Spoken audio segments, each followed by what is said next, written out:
ధర్మపీఠం ప్రేక్షకులకి నమస్కారం. నేను మీ శశికిరణ్, అడ్వకేట్ ఫ్రమ్ గుంటూరు. ఈరోజు చర్చించే అంశం దేశంలో కేసులు నత్తనడక. ఆలస్యం అమృతం విషం. ఈ సామెత అందరికీ తెలిసిందే. ఈ నిజం ఒక్క అమృతం విషయంలోనే కాదు, అన్నిటికీ వర్తిస్తుంది. ముఖ్యంగా న్యాయాల నిర్ణయం సత్వరం జరగకపోతే సమాజంలో అశాంతి పెరుగుతుంది. నేరగాళ్లకు సకాలంలో శిక్షలు పడకపోతే బలహీనుల బ్రతుకులు భద్రత కరువై రోడ్డున పడతారు. నేషనల్ జ్యుడిషియరీ డేటా గ్రిడ్ పోర్టల్ని చూస్తే కేసుల నత్తనడక విశ్వరూపం మీకు కనిపిస్తుంది.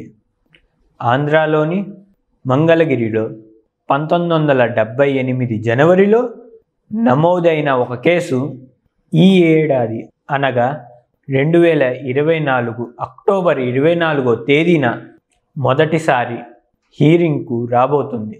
అంటే దాదాపుగా 45 సంవత్సరాలకి పైగా కేసు విచారణకు జరగకుండా ఆగిపోయింది.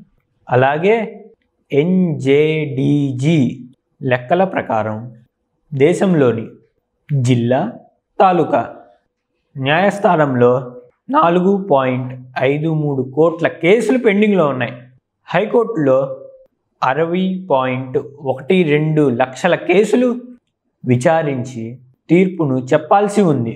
అదే మన సుప్రీంకోర్టులో 83,000 కేసులు పెండింగ్. న్యాయ విచారణలో అసాధారణ జాప్యం మూలంగా న్యాయ ప్రక్రియపై సామాన్యులకు విశ్వాసం తగ్గిపోతుంది అని నిరుడు సుప్రీంకోర్టు ఆవేదనను వ్యక్తం చేసింది.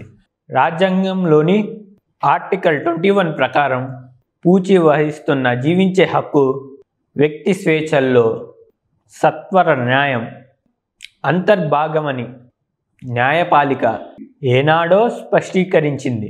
దేశంలో 25 హైకోర్టుల్లో 350 జడ్జీల పోస్టులు, అలాగే క్రింది కోర్టుల్లో అయితే వేలల్లో ఖాళీలు ఉండటం కారణంగా న్యాయ విచారణలో ఆలస్యం అవుతున్నాయి.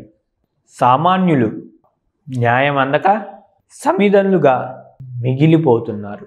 మరి నాయకులు న్యాయానికి ఎప్పుడు న్యాయం చేస్తారో అనేది బేతాళ ప్రశ్నగా ఉంచగా, సత్వర న్యాయానికి నడుం బిగించాల్సిన సమయం ఆసన్నమైందని గుర్తించాలి.